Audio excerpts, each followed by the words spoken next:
aqui eu listei o que a gente geralmente faz, qual máquina a gente geralmente usa para ter um acabamento perfeito. Então, a primeira opção é a serra circular.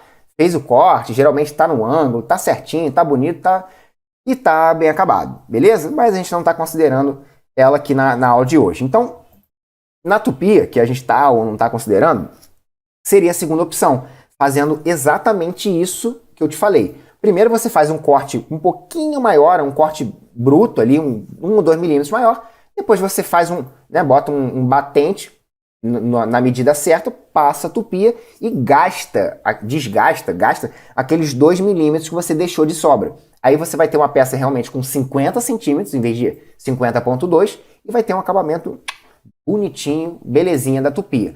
Por que a segunda opção? Porque dá mais trabalho. Tem que fazer 2 processos para chegar no mesmo resultado. Deixa eu abrir aqui a serra circular. Ó, botei aqui, ó, não está na nossa lista, né?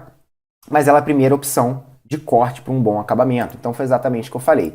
E a tupia a gente vai usar para fazer esses ajustes finos no corte. Então, ela está meio que situada antes do lixamento.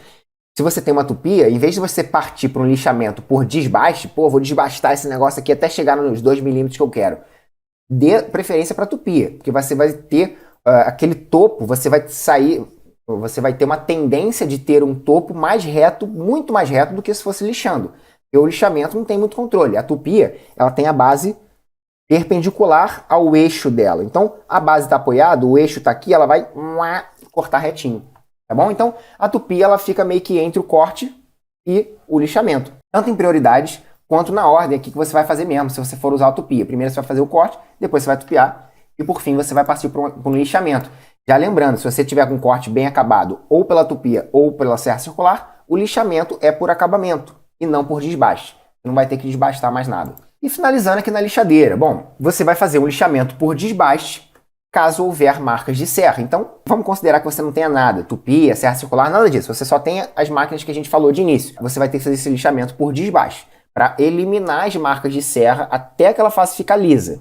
Ficou lisa, aí você vai começar um lixamento por acabamento. Beleza? Bom, então, na hora de fazer acabamento, a gente tem que levar em consideração essas máquinas, tá? Porque é o que, enfim, você entendeu que é a ordem de melhor acabamento. Eventualmente você vai ter uma ou não, então como é que você soluciona com cada uma delas?